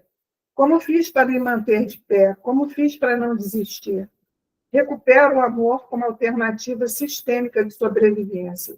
Minha mãe e meu pai, apesar de suas limitações, eram muito amorosos. Quando criança e ainda adolescente, lembro dos beijos que meu pai me dava, do carinho que recebia. Eu tive um pai de verdade. Lembro das suas preocupações disfarçadas de sermões. Imagino o medo de uma criança criada pela vida ver crescer uma criança transviada, afeminada, mulherzinha, como eu era chamada ainda na infância. Ao mesmo tempo, gentil, doce e incompreendida. Fico feliz de, ao recordar o passado, perceber que, embora meu pai fosse a maior representação masculina na minha vida, ele não me obrigava a deixar de ser quem eu era ou como eu era para caber no mundo dos outros. Minha mãe, por outro lado, cobrava frequentemente que meu pai me ensinasse a ser homem. Leva para jogar futebol, corrige esse jeito de andar, para com essa mãozinha. Foram frases recorrentes destinadas a mim e a meu pai enquanto eu crescia. Certa vez, a mais velha, lembro da minha mãe culpando meu pai por não ter me obrigado a fazer coisas de garotos. Coitados. Mesmo que quisessem, isso não impediria ou impediu de ser quem eu sou. Ali por volta dos meus 12, 13, 14 anos, eu comecei a jogar futebol na rua, na quadra das escolas, no campo da igreja, junto com os meninos. Foi uma das formas que encontrei para combater a LGBTfobia na infância e adolescência. Sempre fui impressionante boa nos esportes, hiperativa, com muita energia, muitas ideias, muita disposição. Com o tempo, ganhei o respeito dos meus opressores, dos meus algozes, das vítimas da sociedade machista, patriarcal e misógina que vivíamos. Curiosamente, os mesmos que me reprimiam e me violentavam em público, ao cruzar os becos, vielas e corredores, me beijavam, tocavam meu corpo e me introduziram precocemente no sexo. Desde então, observo com atenção as pessoas que fazem questão de reprimir outros. Fico me questionando quais pratos foram servidos e empurrados goela abaixo naquela criação. Quando morava no complexo do Chapadão, na Pavuna, Entre meus 5, 6, 7 e 8 anos, fiz grandes amigos que carrego até hoje. Um menino chamado Marlon protagonizou meu horror. Ele fazia questão de infernizar minha vida do nada. Do nada. Brincávamos na rua, juntas, e, de repente, ele arrumava um motivo para me bater. Alegava não gostar do meu jeito de mulher. Eu me sentia mal e não sabia como reagir, como me defender. Até que um dia, um outro amigo chamado Valber, primeiro menino que me apaixonei, presenciou essas agressões. Valber sempre foi muito respeitado na rua, era cria e filho de PM. Impunha moral, respeito e admiração na menosada. O MLQ era sagaz, bom no pique e mestre no fute. Quando percebeu o que estava acontecendo comigo, ele simplesmente jantou o Marlon na porrada. Foi insano, surpreendente e fantástico. Essa foi a primeira, até hoje, uma das únicas vezes durante minha trajetória de vida que alguém me defendeu com unhas e dentes por eu ser uma pessoa LGBT. Eu e Valber chegamos a estudar juntas na escola, fomos da mesma turma. Ele era e continua sendo, porque temos contato até hoje, uma pessoa muito especial, inteligente e querida. Valber é um traidor da cisnorma. Olho ao meu redor e procuro até hoje pessoas como Valber, e quase não encontro. Passado o tempo, fui morar na Zona Oeste, onde vivi até meus 17 anos. Ali, por volta dos 9 anos, usei batom pela primeira vez. Fiquei horas na frente do espelho, me divertindo com o vestido e salto da minha mãe enquanto me maquiava. Para o meu azar, fui pega pela minha mãe usando o seu batom. Esse ato, esse manifesto foi duramente reprimido por ela. Hostilizada e aprisionada nos padrões binários e cisnormativos, fui sentenciada a viver como homem. Minha mãe incorporou vários dispositivos repressores, como a igreja e a censura. Meu sonho era fazer teatro, arte e dança. Minha mãe desconsiderava violentamente essa ideia, dizia que era coisa de mulher. Lembro de todas as vezes que meus professores presenciaram eu sendo vitimada de violência LGBTfóbica na escola. Mesmo os mais progressistas deles nunca falaram nada a respeito. Não recordo de nenhuma experiência, em nenhum momento, nenhuma ocasião que testemunhei algum professor intervir em atos violentos sofridos em público por mim na escola. Passei com 11 anos para a FATEC de Quintino, lugar que estudei até meu nono ano do ensino fundamental, onde conheci novas aliadas, novas amigas como a diva da Mayra Ferreira e da Maiara Hanna, duas mulheres que enfrentavam de corpo e alma os meninos que me agrediam. Maiara desenvolveu algumas engenharias de proteção comigo. Dizia para aqueles capetas que eu namorava com ela. A Mona metia serinho. Viado é vocês, a Vena me come todo dia. Desculpa, eu amei. Grande infância para risada, porque nem eu aguento nessa. Os anos foram passando, fui fortalecendo minha autonomia, meu senso de revolta e justiça social. Passei boa parte da minha vida sendo impedida e negada ao amor.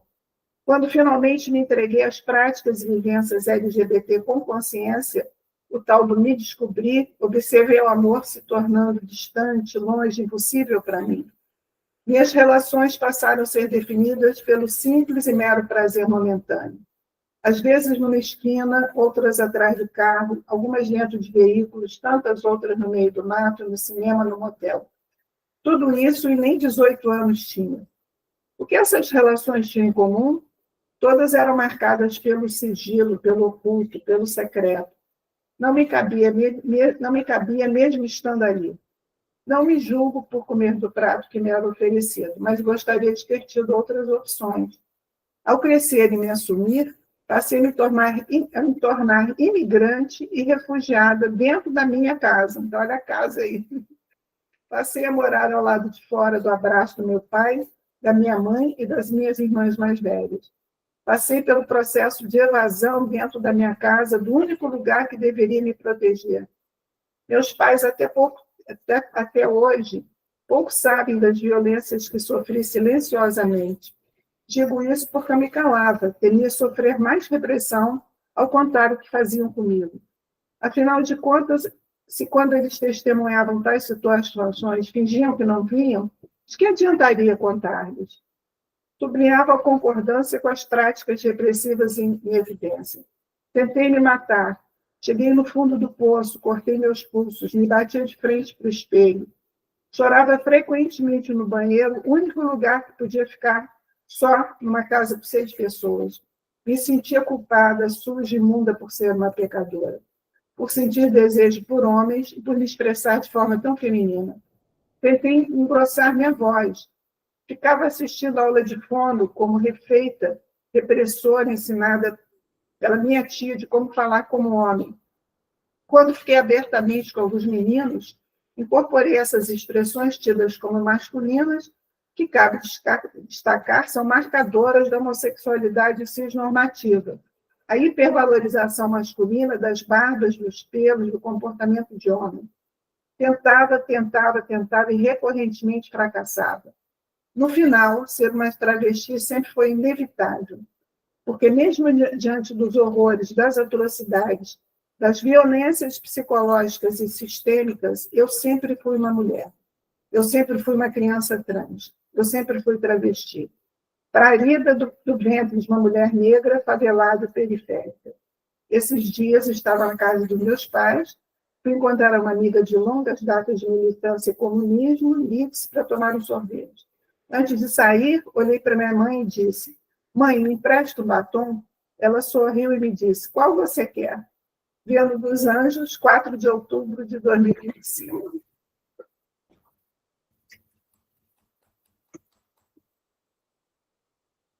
Então, essa é a nossa Vênus.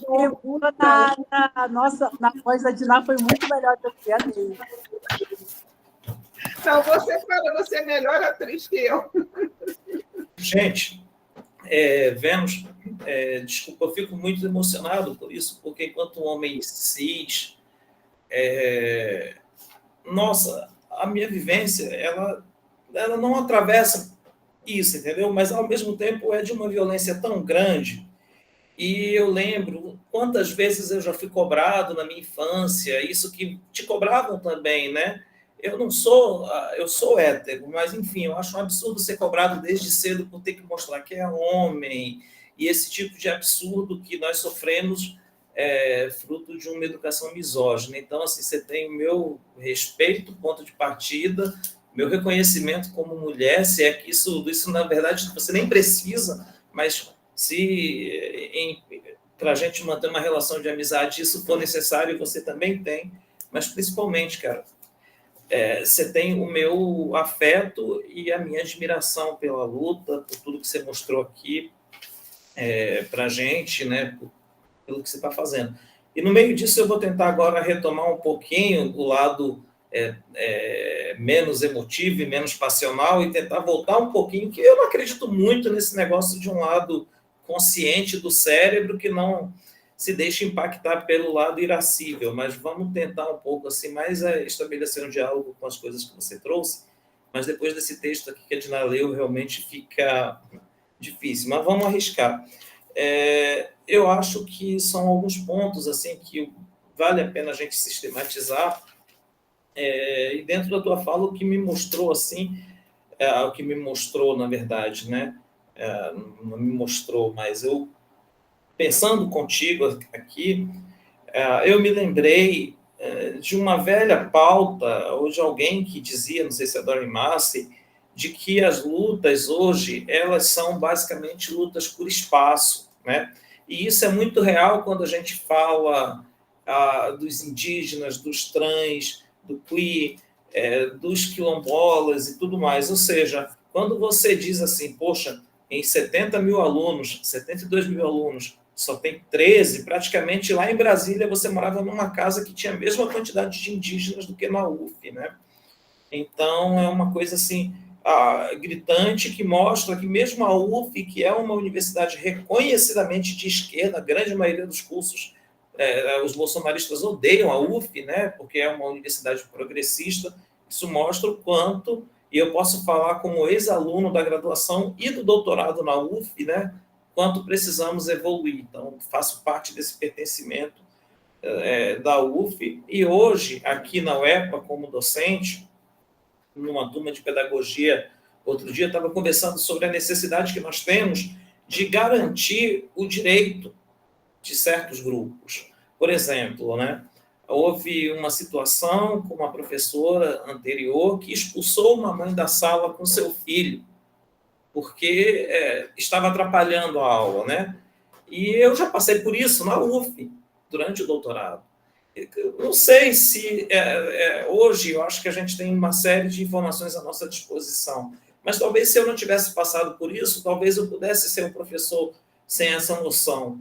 Mas o fato é que hoje eu até comentei, e acho que isso tem que ser cada vez mais real. Quem não souber lidar com crianças, nem vai para a sala de aula. Então, assim, a gente precisa garantir o direito dessa mãe de fazer a sua graduação. E a maioria das minhas alunas aqui são todas mães, casadas, são pessoas que não tiveram oportunidade de irem à universidade na idade, abre aspas, normal, que no Brasil não é muito normal, são pessoas que estão indo à graduação já depois que têm seus filhos crescidos e tal. Outras não tem nem creche, né? Quer dizer, porque o direito assegurado de creche não funciona, que é uma legislação fantástica, mas não funciona de fato. Né? Então, as mães não têm nem o apoio de uma creche. Né? Isso é muito interessante, muito, muito relevante, quer dizer, e aí eu vou até pegar um gancho do próximo ponto que eu coloquei aqui a partir da tua fala, porque o Brasil, cara, é um país tão descarado, tão sem noção, que você pisca o olho, tem algum direito seu sendo cerceado. Seja o direito do bandido da defesa lá na Rocinha, seja o direito de uma mãe a assistir a aula. Nós somos um país que piscou o olho e você teve algum direito seu cerceado. Né? Então, quer dizer, eu acho que é muito interessante, eu acho muito interessante também pegar essa noção do espaço enquanto uma reivindicação, né? Os vagas na universidade, de que é nosso espaço, não apenas nos cursos de graduação, mas também na docência. Então, e recentemente tivemos aqui uma luta enorme dos indígenas reivindicando o distrito de saúde indígena. Não queremos que isso fique na mão de qualquer um. Tem que ficar, nós temos que ocupar esse espaço, né? Então, a gente tem aqui uma característica de um espaço lefebvriano que está colocado lá na ementa também, né? O espaço como objeto de tensão, de conflito, mas principalmente de reivindicação, né? Um lugar a ser ocupado por grupos específicos. O que nos leva ao Milton Santos, lá, né, que a Ana Lu também trouxe aqui outro dia, essa ideia de que o espaço ele pode ser,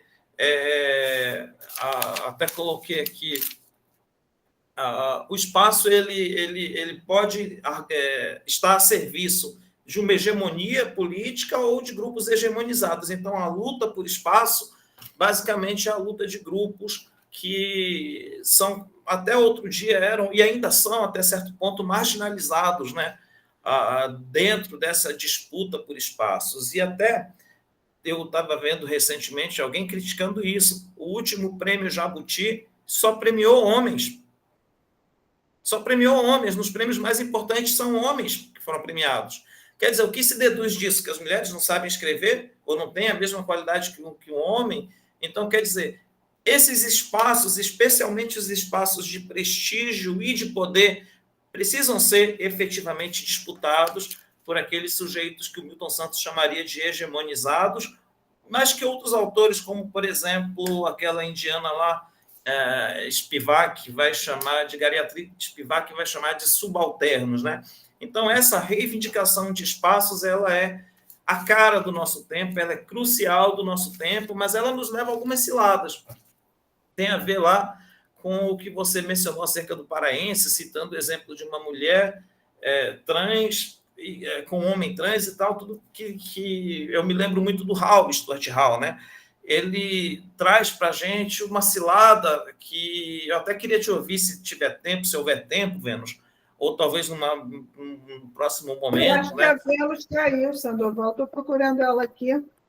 Caiu, né? Parece que sim. Ela falou que estava com pouca bateria e ela ia procurar uma tomada. Ela mandou no chat aqui. Tá. Vou continuar aqui falando, depois vai ficar lá na aula, ela vai poder acompanhar e colocar de volta. Que é essa relação muito problemática, por sinal, eu acho que até o Írio já tocou nessa questão, entre classe, raça, gênero e etnia, como que fica esse debate. Porque aí o exemplo que o Stuart Hall coloca é o exemplo de que, acho que foi o Bush, quando era o Reagan, era presidente, então ele indicou um negro para o Supremo Tribunal americano lá, né, Suprema Corte lá que eles chamam. E aí, então, o problema é que esse cara, ele era, embora fosse negro, ele era conservador. E aí, sendo negro conservador, você tinha ali, ele não defendia os direitos das minorias em geral. E aí ele, no final das contas, ainda foi acusado de assédio por uma mulher branca. Então, quer dizer, você... Assim como na época do Bolsonaro, o presidente da Fundação Palmares dizia que não tinha racismo no Brasil, não. Os negros nunca tinham sido discriminados. Lembra desse? Também teve esse caso. O presidente da Fundação Palmares. Então, quer dizer, a gente fica nessas armadilhas, né? E até certo ponto tautológicas, né? Fica ali girando. Então, quer dizer, eu ia perguntar para a Vênus como que ela faria para refinar um pouco esse debate, né? Uma coisa que eu acho que ficou reforçada na fala dela, especialmente quando ela traz ali o exemplo da Célia Chacriabá, da arquitetura, e também dialogando um pouco com o comentário que a Amanda fez, né, sobre a arquitetura efêmera, que essa impermanência da arquitetura ela nos possibilita pensar novamente, eu insisti nisso na outra aula, na conversa com o André, também na conversa lá com o Josimar, da arquitetura como um saber situado, né? A arquitetura como inerente a um contexto cultural específico, qual seja ele, né? Então, quer dizer, no caso, essa característica do efêmero remete, portanto, a uma ideia de temporalidade, que é particular a cada grupo específico. Então, quer dizer, alguns grupos têm a preocupação de uma arquitetura que atravesse os séculos, enquanto que outros não, têm a preocupação com a própria... Então, até complementaria o comentário da Amanda lá, de que a impermanência da arquitetura garante a própria arquitetura, o próprio saber arquitetônico, porque tendo que refazê-la a cada 5, 6 anos, eles acabam fazendo um laboratório permanente, um ateliê permanente, né? Então, acho que isso é uma coisa que é a cara da arquitetura indígena e do debate, né, sobre povos indígenas. Então, seja como for, a arquitetura como saber situado, acho que esse é um ponto assim, que eu gosto muito. E, por falar em temporalidade, eu não ia poder deixar de trazer aqui a geograficidade, né? Eu que sou geógrafo.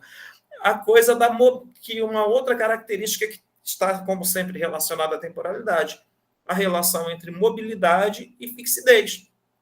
Meu estudo lá sobre os Caingangue. Hoje, os indígenas eles precisam de uma arquitetura que seja fixa no espaço, porque eles não podem mais andar livremente e montar aldeia em qualquer lugar. Eles estão ali delimitados, no interior de uma área delimitada, de uma área demarcada. Se eles fizerem quer dizer, eles podem sim ocupar e devem fazer isso, porque uma série de áreas indígenas estão fora das áreas delimitadas e demarcadas. Mas é muito perigoso, para dizer o mínimo, né? Que o diga aí a situação vivenciada pelos Kaiowá no Mato Grosso do Sul. Então, hoje, a mobilidade, que era uma das características centrais da arquitetura tupi, por exemplo, e da arquitetura G, principalmente, nem tanto tupi, né? Mas da arquitetura G e do urbanismo G, ela está totalmente castrada. Você pega o pessoal de Las Casas, uma terra indígena com 25 mil hectares, para onde que os caras vão mesmo? Não tem para onde ir, né? Então, a andança... Aquelas expedições de caça, né? Eles saíam para caçar e iam ocupando o território. Ou seja, aí você tem hoje uma imposição de um novo modelo territorial, de uma nova escala, né? Bastante reduzida em relação às grandes andanças que eles faziam antigamente, as grandes caçadas, e isso os obriga a habitar uma área bastante restrita, que muitas vezes é agravada por uma gestão inconsequente, uma gestão higienista inconsequente.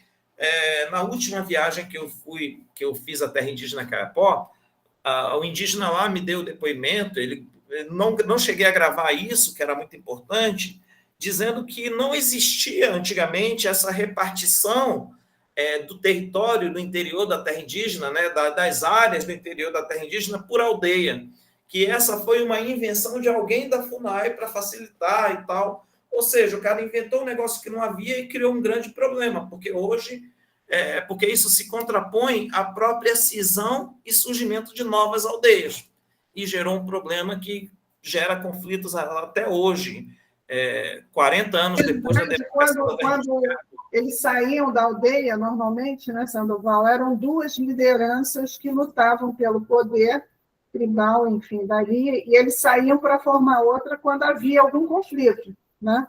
Mas não havia esse conceito realmente de aldeia. Era uma maneira deles também negociarem o conflito.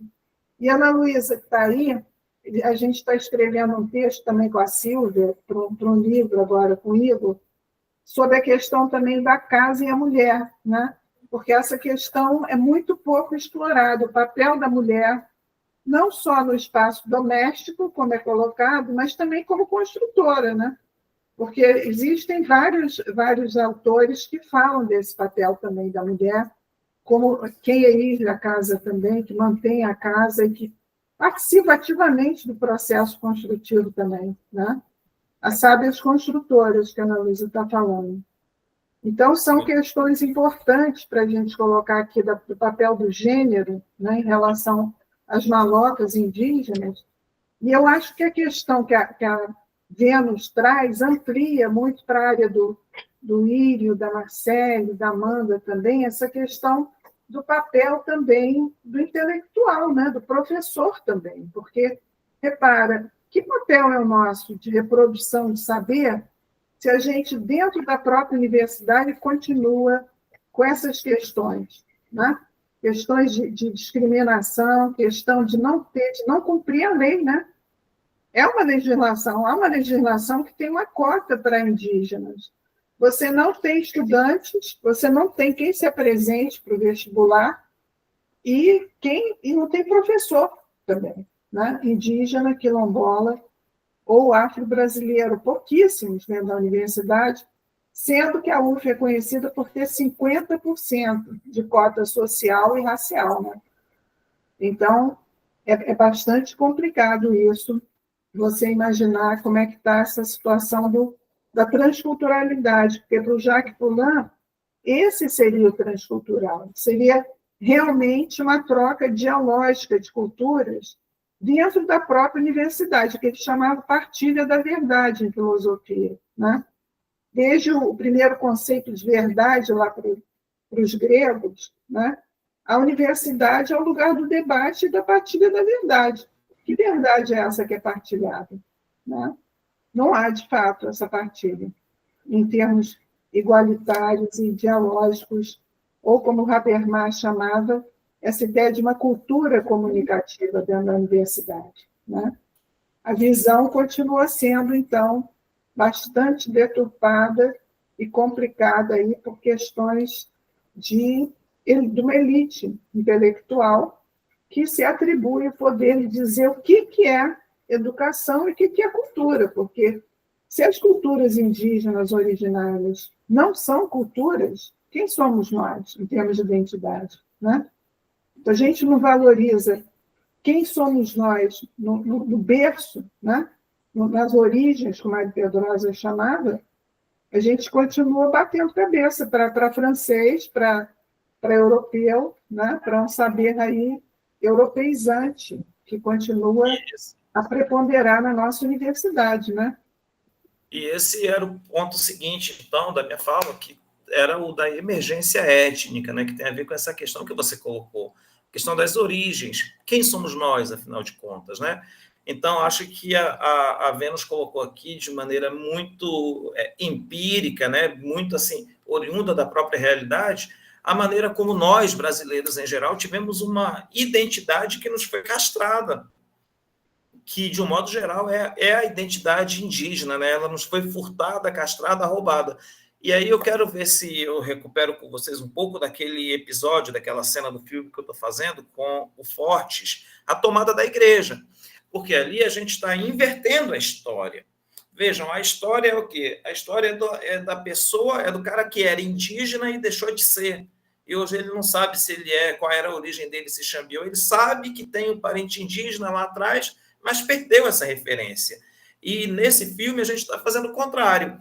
Ele começa sendo Fortes, um cordelista araguaiano, e termina sendo Caraiapó. A gente muda o sentido da história. Claro que isso é ficção, né? Mas, quem sabe, a vida não imita a arte, né? Como se diz.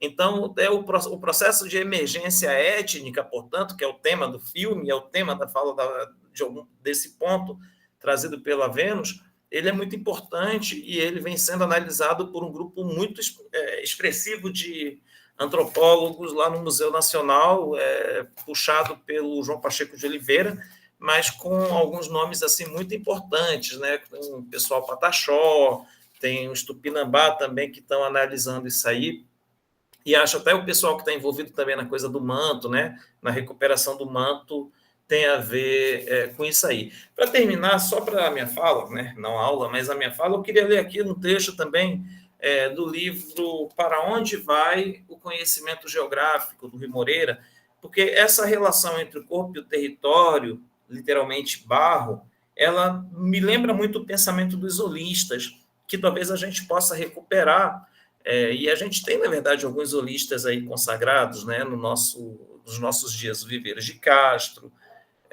talvez o Copenau seja holista, o Krenak provavelmente também é. Então, o Rui Moreira ele traz aqui uma definição muito interessante do que é a síntese da natureza, na página 73 desse livro. E ele vai trazendo aqui algum dos pontos aqui, ele vai dizer o seguinte, que a evolução é a diferenciação das formas. Uma nova concepção de síntese é, então, o ponto central dessa nova abordagem.